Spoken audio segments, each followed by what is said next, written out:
আল্লাহ পাক রব্বুল আলামিন এই কোরআনকে নাযিল করে যদি রাসূলকে শ্রেষ্ঠ বানাতে পারেন, কোরআনকে নাযিল করে যদি রমজান মাসকে শ্রেষ্ঠ বানাতে পারেন, কোরআনের কারণে যদি লাইলাতুল কদর হাজারো মাস থেকে উত্তম হয়ে যায়, তাহলে এই কোরআন যেখানে পড়া হবে, কোরআনের আলোচনা যেখানে করা হবে, সেই আলোচনার মজলিসটাও আল্লাহর কাছে শ্রেষ্ঠ হয়ে যায়। সুবহানাল্লাহ বলবেন না? এই জন্য এই কোরআনের আলোচনার মজলিসে বসে আমরা খুশি না বেজার? যারা খুশি আল্লাহু আকবার বলে একবার হাত তুলে দেখাই, লিল্লাহি তাকবীর। আল কোরআনের আলো, আল হাদিসের আলো, লিল্লাহি তাকবীর। আল্লাহ পাক রব্বুল আলামিন আমাদেরকে কবুল আর মঞ্জুর করুন, সকলে বলে আমিন। মুহতারাম হাজিরিন, আমি বলতেছিলাম এই কোরআন আল্লাহ পাক রব্বুল আলামিন এমন একটা গ্রন্থ রূপে এই কোরআনকে দুনিয়াতে পাঠিয়েছেন। এই কোরআন যদি কেউ পড়ে তার সব হবে, কেউ পড়ে না বলে আমি পারি না, আমি শুনি, তারও সব হবে। এবার শোনার সময় তার নাই, এবার বলে যে কোরআন পড়ে আমি তার সাথে মহব্বত রাখি, আল্লাহ বলে তাহলেও তোমার আমলনামায় সব লেখা হবে। বন্ধুগণ আমার, মূর্খ মানুষ কোরআন শিক্ষা করে নাই, জীবন তার পার হয়ে গেছে, বয়স হয়ে গেছে, এবার আলিফ বা শিখতে গেলেও তার মাথার মধ্যে ঢুকে না। মুহাদ্দিসিনে কেরাম বলে তুমি কোরআন পারো না, আঙ্গুল দিয়ে কোরআনের মধ্যে হাত বুলাও, ওযু করে কোরআনের মধ্যে হাত বুলাও, কোরআনকে টাচ করো, কোরআনকে বুকে জড়ায়া ধরো, শুধু কোরআনের মধ্যে হাতগুলো বুলাও। তার জন্য এই টাচ করার কারণেও আমায় নামায় আমলের মধ্যে সব লিখে দিবেন কি? তাহলে এই কোরআন পড়লে সব, ধরলে সব, বুঝে পড়ুক না বুঝে পড়ুক। এখন অনেক লোক আছে দেখবেন, আমাদের কিছু ভাই বের হয়েছে, তারা বলে কোরআন না বুঝে পড়লে কোনো সওয়াব নাই, সম্পূর্ণ জাহেল, মূর্খ। এর চেয়ে মূর্খতা সম্পন্ন কথা পৃথিবীর বুকে আর হতে পারে না। আচ্ছা, যারা নাকি বলে কোরআন না বুঝে পড়লে কোনো সওয়াব নাই, তাদেরকে আপনি জিজ্ঞাসা করবেন, আচ্ছা বলো তো দেখি, আলিফ লাম মিম যালিকাল কিতাবু লা রাইবা ফি, এই যে আলিফ লাম মিম এর অর্থ কি বলো তো দেখি? সে কেন তার 14 দৃষ্টি পারবে না আলিফ লাম মিমের অর্থ বলতে।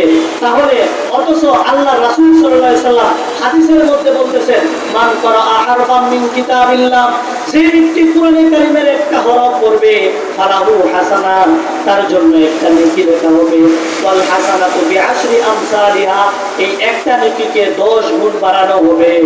লা আকুলু আলিফ লাম মিম হারফুন বাল আকুলু আলিফুন হারফুন ওয়া লামুন হারফুন ওয়া মিমুন হারফুন। আরবি বললাম, এবার বাংলা বুঝুন। আল্লাহর হাবিব বলেন, কোরআনের একটা অক্ষর পড়লে সেই একটা অক্ষরকে সওয়াবকে আমি বাড়াতে বাড়াতে 10 গুণ করব, 10টা বানাবো।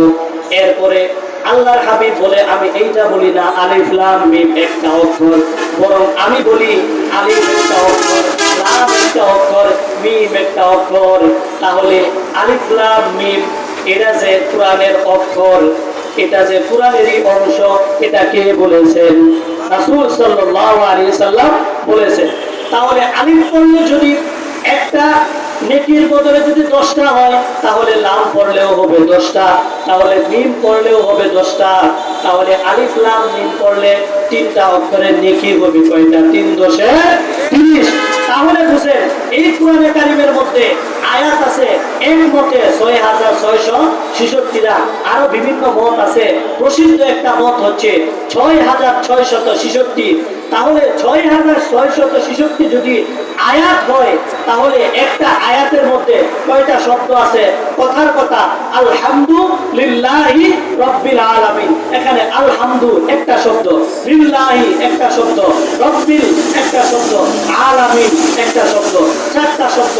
প্রত্যেকটা শব্দের মধ্যে আলহামদু, আলিফ লাম হা মিম দাল, একটা শব্দে আছে 5টা অক্ষর। তাহলে এভাবে আপনি একটু ক্যালকুলেশন করে দেখবেন 6666টা আয়াতের মধ্যে কি পরিমাণ অক্ষর থাকতে পারে। তাহলে যদি একটা অক্ষরের মধ্যে এই পরিমাণ নেকি হয়, তাহলে এই যে কোরআনে এত হাজার হাজার অক্ষর, এই অক্ষরে না জানি কি পরিমাণ নেকি হয়। সুবহানাল্লাহ বলবেন না? তাহলে মুহতারাম হাজিরিন, এই কোরআনের এই ফজিলতকে অর্জন করার জন্য কোরআন পড়তে হবে না কোরআন ছাড়তে হবে? কি বলেন? কোরআন পড়তে হবে না কোরআন ছাড়তে হবে? আজকে আমি দেখি নাই, আমাদের মা বাবা তারা দেখছি সকাল ভোর যখন হতো আমাদের গ্রামগঞ্জের, আপনারা এখানে যারা আছেন অনেকেরই বাড়ি গ্রামগঞ্জে, চেহারা দেখেই বোঝা যাচ্ছে আপনারা এখানে চাকরি বাকরি করেন।